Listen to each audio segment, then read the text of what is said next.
Look on the paintings on your left and on your right. This one is a typical wedding or the bridal outfit of the Muslims, right? So these guys were very skilled when they were brought in as slaves. Cobblers and tailors. So a lot of the men still do a lot of tailing around here, cobblers as well. And as you can see, they weren't barbaric people. So a lot of the slaves that were brought in from various tribes from Africa and also from South Africa.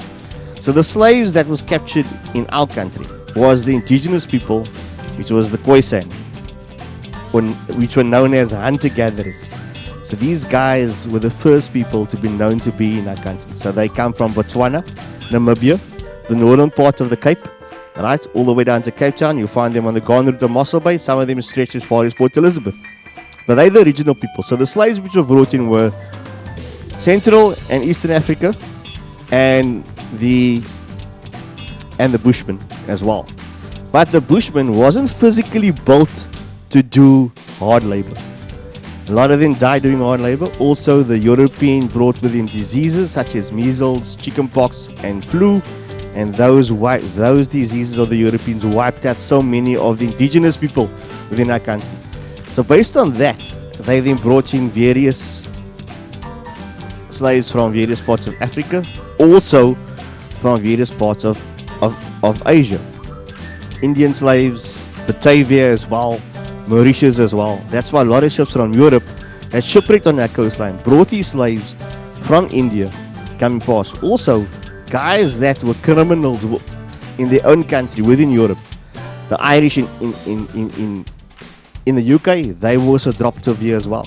At one stage, Robben Island had 27,000 people on the island. Those were people that were slaves that fought against their masters and was disobedient, put on the island. Also, it was guys that had diseases that was put on the island. So 27,000 people on the island as well. But these guys were brought in and they were educated, skilled and disciplined in their lifestyle. So if you look on this side, here they can read and write because here this gentleman is teaching the kids the Quran. They could play music by ear, not by reading music, by ear. Alright?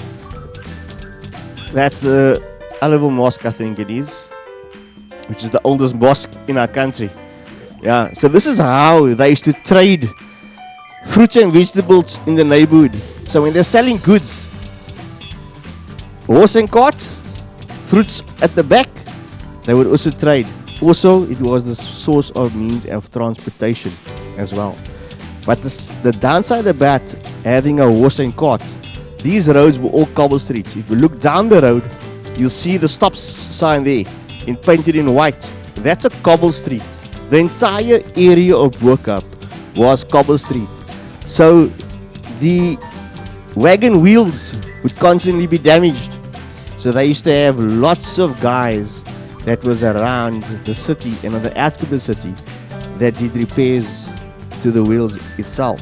But they traded everything: fish, meat, vegetables, fruit, horse and cart.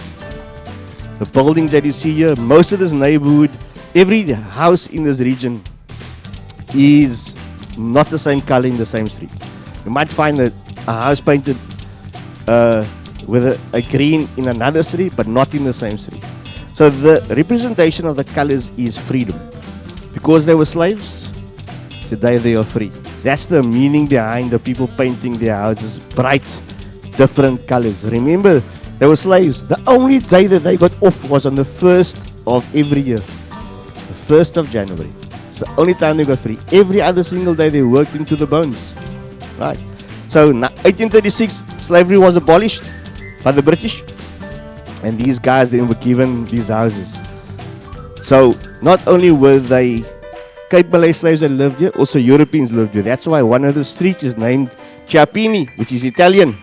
So Europeans also lived amongst these guys. But once they became free, Europeans mixed amongst them.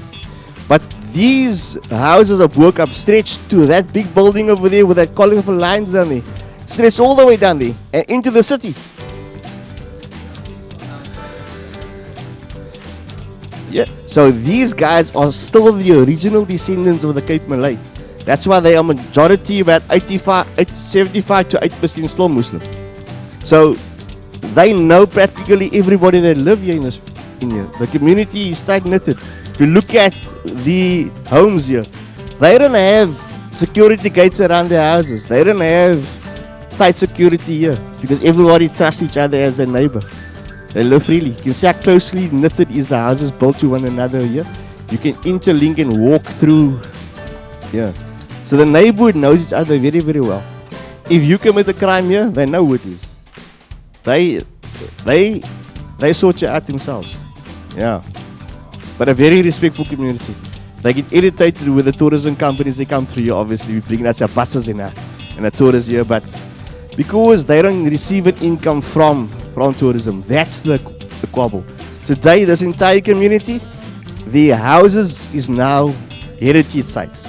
So if you buy it, you can't modify the outer structures of the buildings. The interior, you can do it with. You can do whatever you want to do with the interior. Exterior, you can't. It's heritage site. Yeah. So that was given to them the year of COVID, 2020, December. This was claimed as a heritage site. Yeah.